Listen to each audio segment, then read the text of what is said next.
DK Shivakumar ಅವರಿಗೆ ಕಡಿಮೆ ಶಾಸಕರ ಬಲ ಇದೆ ಎಂಬ ಸಿಎಂ ಹೇಳಿಕೆ ವಿಚಾರವಾಗಿ ಬಾಲಕೃಷ್ಣ ಪ್ರತಿಕ್ರಿಯೆಯನ್ನು ಕೊಟ್ಟಿದ್ದಾರೆ.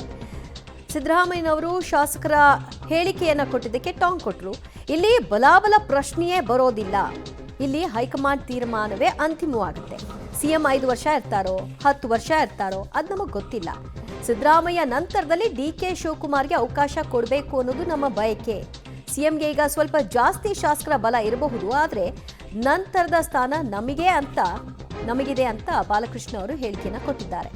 ಅಂದರೆ ಹೈಕಮಾಂಡೇ ಅಂತಿಮ. ಶಾಸಕರ ಬಲಾಬಲ ಏನೇ ಇದ್ರೂ ಕೂಡ ಹೈಕಮಾಂಡ್ ಏನು ಹೇಳುತ್ತೋ ಅದನ್ನು ಎಲ್ಲರೂ ಕೂಡ ಪಾಲನೆ ಮಾಡಬೇಕಾಗತ್ತೆ. ಈಗಾಗುತ್ತೋ ಮುಂದಾಗುತ್ತೋ ಗೊತ್ತಿಲ್ಲ, ಬಟ್ ಸಿದ್ದರಾಮಯ್ಯನವರ ನೆಕ್ಸ್ಟ್ ಅಂತೂ ಆಗಲೇಬೇಕು ಅಂತ ಬಯಸ್ತಾ ಇದ್ದಾರೆ.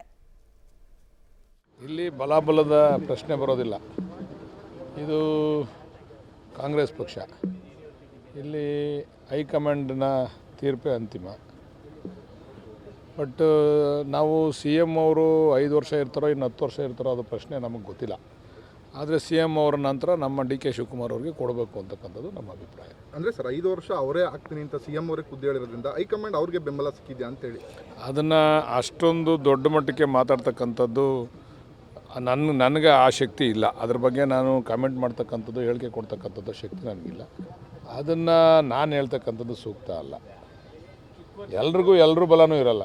ಕೆಲವ್ರದ್ದು ಈಗ ಸಿ ಎಮ್ಗೆ ಸ್ವಲ್ಪ ಜಾಸ್ತಿ ಇದ್ದರೆ ಅದ್ರ ನೆಕ್ಸ್ಟ್ ಸ್ಥಾನ ನಮ್ಮ ಡಿ ಕೆ ಶಿವಕುಮಾರ್ ಅವ್ರಿಗಿದೆ. ಹಂಗೆ ಅಂದರೆ ಸರ್ ಹಿಂದೆ ಹಂತವಾಗಿ ಇರ್ತದೆ. ಎಲ್ಲರ ಬಲ ಇರ್ತದ. ಎಲ್ಲರಿಗೂ ಎಲ್ಲ ಬಲವೂ ಇರಲ್ಲ ಅಂತ ಅವರು ಆರ್ಥಿಕ ಶಕ್ತಿಯ ಕುರಿತಾಗಿ ಡಿ ಕೆ ಶಿವಕುಮಾರ್ ಅವರ ಪರವಾಗಿ ಇಂಡೈರೆಕ್ಟ್ ಆಗಿ ಮಾತನಾಡ್ತಾ ಇದ್ದಾರೆ. ಸೊ ಅದರ ನೆಕ್ಸ್ಟ್ ಡಿ ಕೆ ಶಿವಕುಮಾರ್ಗೆ ಅವಕಾಶ ಸಿಗಬೇಕು, ಅದು ಯಾವಾಗ ಸಿಗುತ್ತೆ ಸಿಗಲಿ ಅಂತ ಬಯಸಿದ್ದಾರೆ.